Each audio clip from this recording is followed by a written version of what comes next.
If you're not so eager to go to college, you need to think about it. Y'all know we love you. Now listen to me. A trade job can be a great alternative. More and more economists are saying millennials should skip the student loans and consider a trade career. Now here with us this morning to tell us more, Rusty Wise, Mr. Sparky, welcome. Thank you very much. Appreciate you having me. Well, it's back to school time. Good time for students to start thinking about their futures. And you say there are a lot of jobs to consider in the trade industry that many people just don't think about? That's correct. I'm hoping the eclipse may bring some electricians. I don't know. Maybe some aliens drop some electricians. But that's what we really need. The trade industry, we're begging for workers. We really are. And we're seeing a great need. For every 3 electricians retiring, only one's coming into the field. Really? Correct. So that's drying up the field, but we need more and more out there. Now, you'd like to see students be exposed to this as early as how early?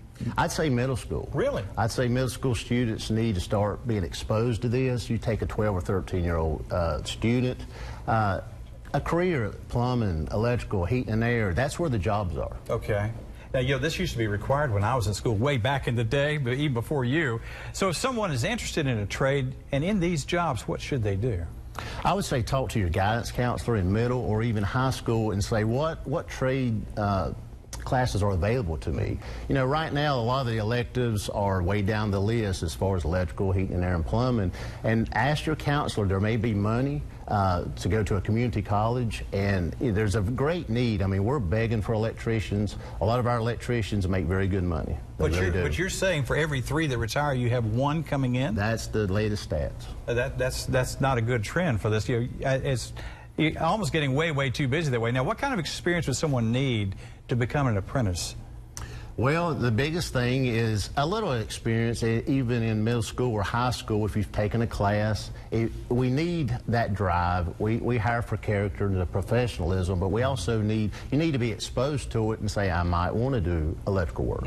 So the kids need to be exposed to it somewhere in our education system. What is the income like? A lot of our technicians make over 6 digits. So believe it or not, really? the electrical industry, I think it's actually exceeded a lot of the 4-year university degrees. Okay. If you know how to work on something or fix something, you'll probably make more than a 4-year university degree. So this is not something that's going to be going away. No, until we train robots to fix themselves. I mean, we need to be able to work with our hands. Okay. So the next few generations, you won't see robots take our jobs. Okay. We may fix the robots, but they won't take our jobs. Thank you so much. This gives you a great alternative and really something to think of, you know, from a primary source of income for a career. We'll have another look at your eclipse forecast when Rising's back in 3.